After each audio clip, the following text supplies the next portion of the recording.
在台湾中部南投县的山坡，你一眼望去，满山都是同一种树，笔直细长，顶着一盆像椰子叶一样的东西，这就是槟榔。台湾人称它台湾口香糖，但在它的背后所承载的经济体量远远超过了任何一颗口香糖该有的分量。1996年高峰期，台湾槟榔的种植面积达到了惊人的 5.66 万公顷。这是什么概念？台北市的总面积是 2.7 万公顷，槟榔的种植面积相当于整个台北市面积的2倍还多。从种植、采摘、加工到销售，整条产业链养活了上百万人以及40万家槟榔摊。那么在台湾，这颗果子到底是一门怎样的生意？它是如何从原住民的社交礼仪演变为台湾农民的生计？跟着台湾经济奇迹爆发，又催生出全世界独一无二的槟榔西施文化。大家好，我是胖猫。之前咱们聊过便利店和手摇饮，今天来讲讲另一个台湾行业奇观——槟榔业。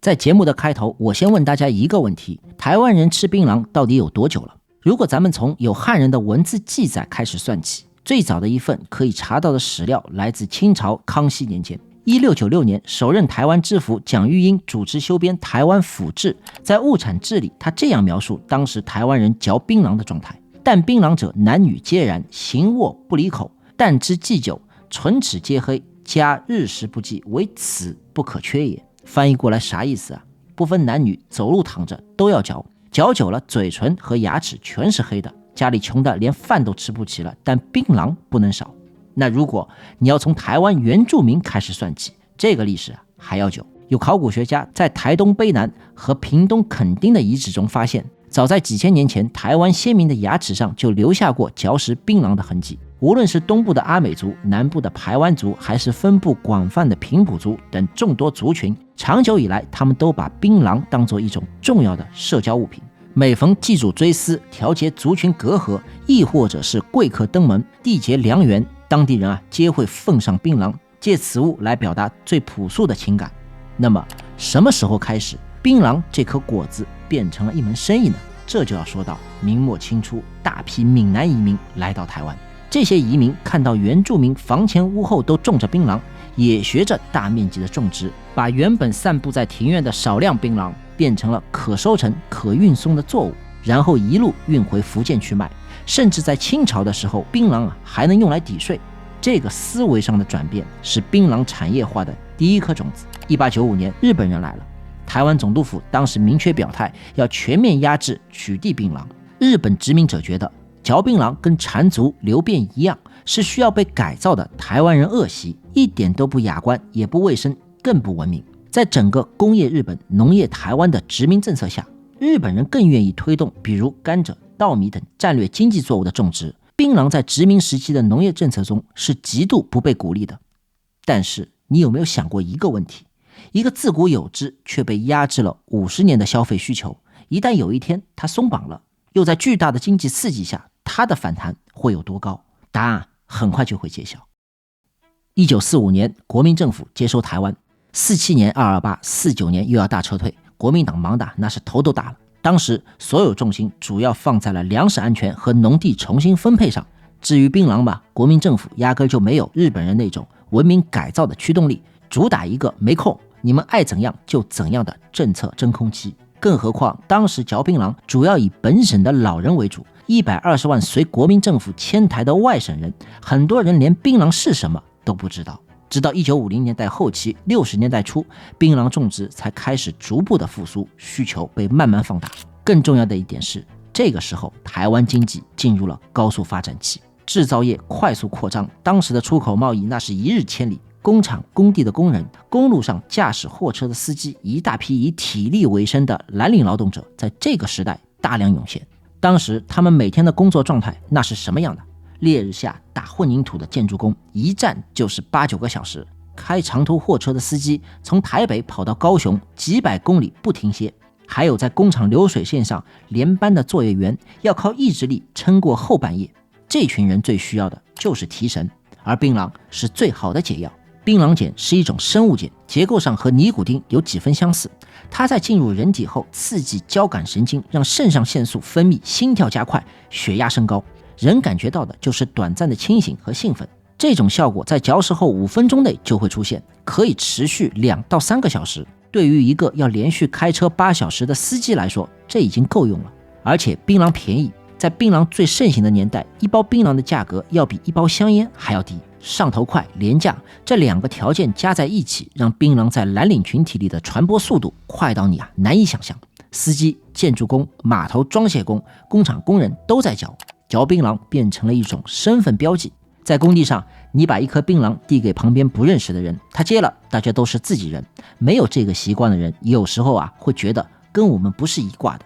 这和递烟是一个道理，男人之间烟酒不分家，一个手势和眼神就够了。这种社交属性让槟榔在蓝领圈子里的渗透率根本就不需要打广告。而在另外一边，槟榔简直就是当时台湾传统农业危机下的大救星。我举个例子，作为全台最核心的槟榔产区，嘉义县中埔乡东部的丘陵地带，在1970年之前，主要种的是龙眼、树薯和竹笋等传统耐旱作物。1970年后，政府说要搞果树农业，经济作物，这个好挣钱，于是当地全面转向了柳丁、葡萄柚等柑橘类水果为主的果树种植。其实这是瞎搞，那个地方不适合。70年代中后期，黄龙病侵害果树，导致了中埔果农损失惨重，这才把果树给砍掉了，改种生命力顽强、不怕黄龙病的槟榔。屏东平原区的情况也差不多，最早是水稻，然后是莲雾，最后改种的槟榔。而且槟榔这个东西很好种，你不需要管它，树龄长，种一次可以收很多年，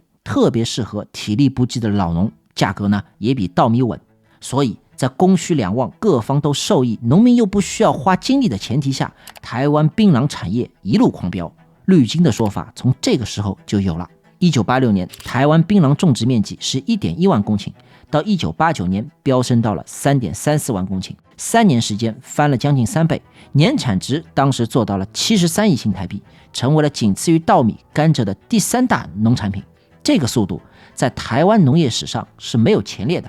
到了1990年，台湾已经形成了3大槟榔产业基地，屏东、南投和嘉义3个产地的上市时间彼此交错，互相配合，全年供货不断。到这里，从消费端到产地的种植农户，再到中游的加工协会、盘商，一条完整的产业链基本成型，只缺最后一个角，那就是另外一个我们需要单独讲的故事——槟榔摊、槟榔西施，一个全世界除了台湾你找不到第2个版本的零售形式。1976年，台湾南投有个地方叫双东，谢家的母亲在中潭公路双东路段卖槟榔。这条公路是台中通往埔里、日月潭的交通要道，来往车辆很多，但他们家的槟榔摊子生意不太好，没什么人停车来买。有一天，谢母灵机一动，让工厂上班的3个女儿秀珠、秀花和秀兰来摊子上帮忙卖槟榔。3姐妹当时都还不到20岁，长得好看，笑起来嘴又甜，结果生意是出奇的好。附近的人看到之后纷纷效仿，也开始找自家的女儿或者聘请年轻女性来卖槟榔。双东谢家3姐妹就是槟榔西施的开山鼻祖。那为什么要叫西施呢？这要归功于叶启田在1985年发行的歌曲《槟榔姑娘》，其中有一句歌词是这么唱的：妖娇可爱，倾向西施，人人看着心迷醉。这首歌广泛流传之后，槟榔西施这个称呼就固定了下来。不过在当年，西施的穿着还是相对保守的，短裙加无袖衫已经算是出格了。真正的变化发生在1990年代，台湾高速公路网快速扩张，交流道旁边聚集的卡车司机和货运车队是槟榔摊密度最高的地方，竞争白热化，一条路上有时候10几家槟榔摊一字排开，同样的青仔、包叶、白灰，怎么能让司机停在自己的面前，就成为了一门学问。鼎盛时期的槟榔西施坐在涂满鲜艳颜色的小玻璃屋里，门前挂着孔雀灯，一闪一闪的霓虹，穿着可能是薄纱、泳衣或者专属设计师量身打造的各式风格制服。司机开车经过，从车窗里一眼就能看到。西施文化从省道扩展到全台高速公路，有车流的地方就有槟榔摊。后来连海外来的游客都要来看西施，就算不吃槟榔也想见识一下。但与此同时，争议也在积累。关于槟榔西施这件事，台湾社会吵了很多年，从来就没有停过，涉及到多个层面，各方立场都不一样。这第一个争议是女性物化的问题，也是吵的时间最长、难有定论的争议。反对方认为，槟榔西施衣着暴露，本质上是将女性的身体作为商品促销的工具，是赤裸裸的物化。支持方则认为那有什么关系，模特艺人同样穿着性感暴露，你们怎么不管，却专门立法来管西施穿什么，这是阶级歧视。这第二个是安全问题，由于槟榔西施大胆着装，导致司机开车时分神，交通事故频发，这也正是2002年台北市率先立法规范着装的直接导火索。这第三个是台湾媒体长期拿槟榔西施当色情噱头来炒作，一再放大视觉刺激，却对这些女孩背后的家庭困境、教育断层与结构性贫穷视而不见，很少有人问他们为什么要站在那个地方。总之，红火了几十年的槟榔西施文化这样的一种销售形式，走到今天已经开始渐渐的远去。可整个台湾社会为了这几十年的繁荣，需要付出巨额的社会账单。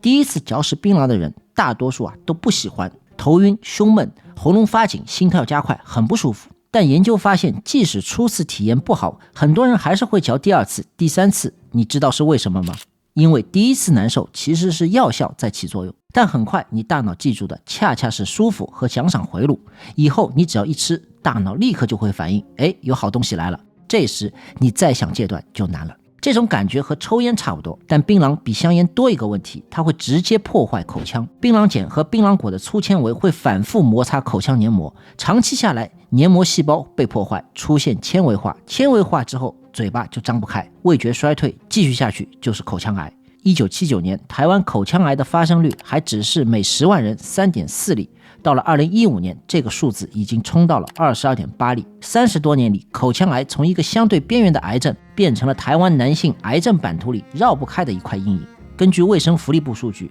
，2023年台湾口腔、口咽及下咽癌新发病例达到了8522例，其中男性就占了7641例。这些癌症并不是说全部是由槟榔造成的，但它们共同出现在同一个生活场景里：货车驾驶室、工地休息区、渔港边、夜市后场、山路旁边的槟榔摊。上面我说的这些都是发病的人，接下来是挂掉的人。2024年，台湾有3687个人死于口腔癌，平均一天死10个，而且这个数字已经连续了5年，没有实质性的下降。它在台湾10大癌症死因中排第6，当然绝大部分还是男性，而且是青壮年男性，死亡人数是3372人，你算算这个比例，总共3600，男的死3300。很多人发病前都是处在家庭经济压力最大的年纪，白天在工地，晚上开车跑运输，山上采收，海边作业，一颗槟榔塞进嘴里，先是提神，后来慢慢变成了习惯，再后来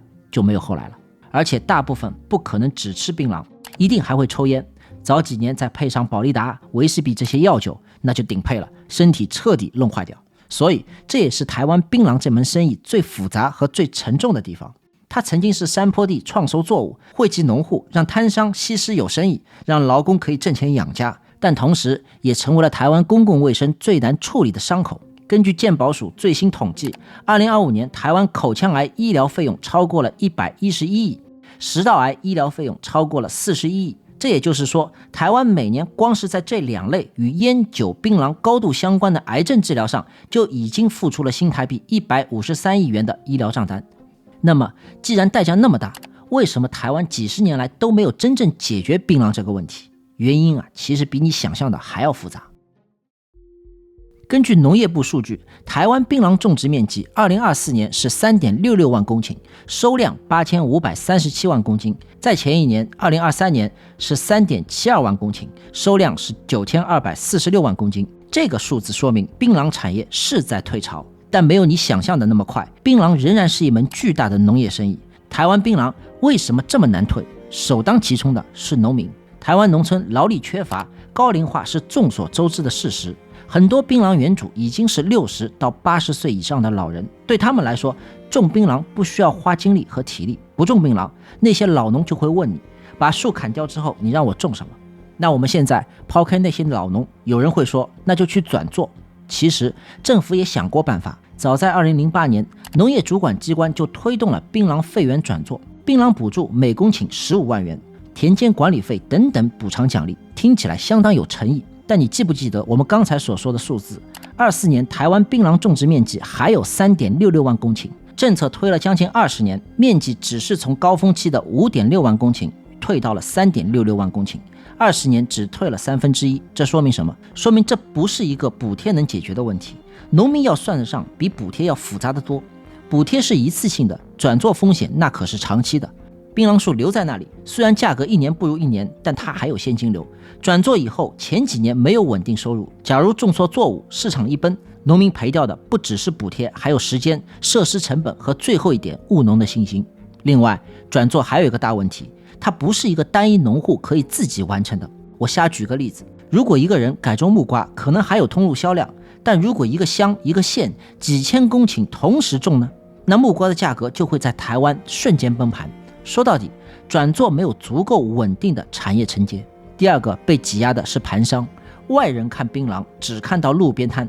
和槟榔西施，真正撑起流通的是产地盘商。台湾槟榔长期游离于常规批发市场之外，分级、定价、调货都是由地方大盘商来主导的。屏东、嘉义、南投三地盘价历来由这三地大盘商通过喊盘机制控制，嘉义中埔更是全台定价的核心。货从产地出来，由盘商机器分级，按大小定价，当天出货，次日铺到摊上，资金快速回笼。这是一门靠经验和速度吃饭的生意。现在的情况是什么？下游摊主卖货变慢了，中盘拿货趋于保守，反过来倒逼盘商不敢大量收货，但农民呢又希望盘商能够多收，两头都有压力。一旦一个判断失误，就可能积压一批卖不出去的鲜果，这东西又不能放很久，损失也就难以挽回。接下来才是大家最熟悉的槟榔摊和西施，这是零售端能感受到最直接的困境。一方面是台湾卫生部门的健康宣导，吃的人少了，但更重要的因素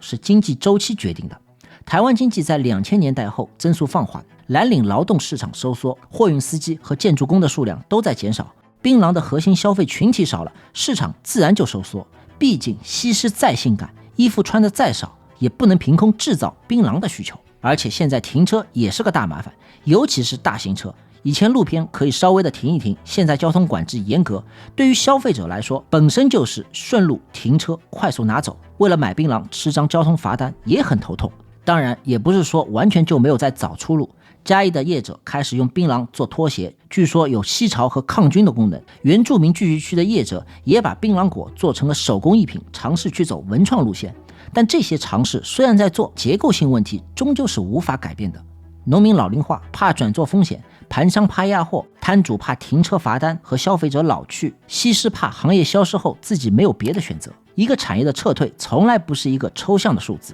它是一个个具体的人不知道明天要怎么办。那你可能会问了，政府这边有没有在做什么？有，2024年开始审议一部叫《槟榔专法》，专门针对槟榔产业的种植、销售、健康警示以及从业者转型保障进行系统性立法。但这部法到今天还卡在那里。为什么卡？因为你要限制种植，农民票没了；你要强制健康警示，业者不干；你要补偿转型，预算被砍；口腔癌死亡率连续5年没有下降，法案连续多年没有通过。这就是台湾槟榔困局最真实的写照。所有人都知道问题在哪里，但没有人愿意让步。最后我们回到开头那个问题，这颗槟榔在台湾是一门怎样的生意？现在你大概有了答案。在台湾原住民的文化土壤里，它扎根了1000年，在经济起飞的年代，成为了无数蓝领劳动者最实用的提升工具。在市场竞争最激烈的时候，催生出全世界独一无二的槟榔西施，让它变成一种奇观，一个符号，一面台湾社会的镜子。在政府不管、资本逐利的空档里一路狂飙，也用一张癌症确诊单把一个家庭压垮。槟榔本身没有意志，真正让它变成今天这样的是人的欲望、市场的利润和政策的迟疑，以及一整代蓝领劳动者没有更便宜的选择。槟榔的故事可以照见台湾社会，它记录了那代人怎么样用身体换取台湾经济奇迹的一块砖、一条路和一艘出口的船。那个产业正在黄昏，出路还在摸索，但那一代人的故事也许不会再被人提起。谢谢大家。